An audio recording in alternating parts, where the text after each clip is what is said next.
Matthew 4. Jesus is tested in the wilderness. Then Jesus was led by the Spirit into the wilderness to be tempted by the devil. After fasting 40 days and 40 nights, he was hungry, and the tempter came to him and said, "If you are the Son of God, tell these stones to become bread." Jesus answered, "It is written, man shall not live on bread alone, but on every word that comes from the mouth of God." Then the devil took him to the holy city and had him stand on the highest point of the temple. "If you are the Son of God," he said, "throw yourself down, for it is written, he will command his angels concerning you, and they will lift you up in their hands, so that you will not strike your foot against a stone."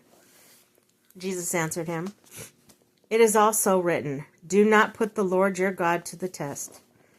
Again the devil took him to a very high mountain and showed him all the kingdom of the world and their splendor.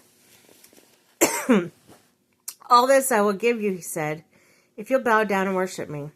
Jesus said to him, "Away from me, Satan, for it is written, worship the Lord your God and serve him only." And the devil left him, and angels came and attended him. Jesus begins to preach. When Jesus heard what John had been put in prison, he withdrew to Galilee. Leaving Nazareth, he went and lived in Capernaum, which was by the lake area of Zebulun and Naphtali, to fulfill what was said through the prophet Isaiah. "Land of Zebulun, the land of Naphtali, the way of the sea beyond the Jordan, Galilee of the Gentiles. The people living in darkness have seen a great light.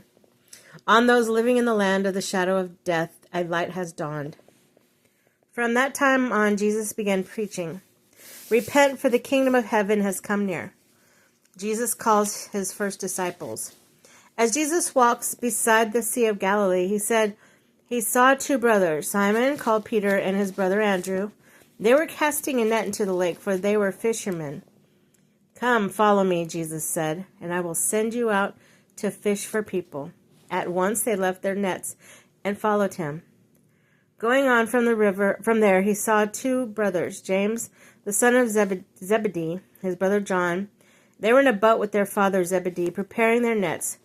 Jesus called them, and immediately they left the boat and their father and followed him. Jesus heals the sick. So Jesus went throughout Galilee, teaching in their synagogues, proclaiming the good news of the kingdom, and healing every disease and sickness among people. News about him spread all over Syria, and people brought to him all who were ill with various diseases, those suffering severe pain, the demon-possessed, those having seizures, and the paralyzed, and he healed them. Large crowds from Galilee, from the Decapolis, Jerusalem, Judea, and the region across the Jordan followed him.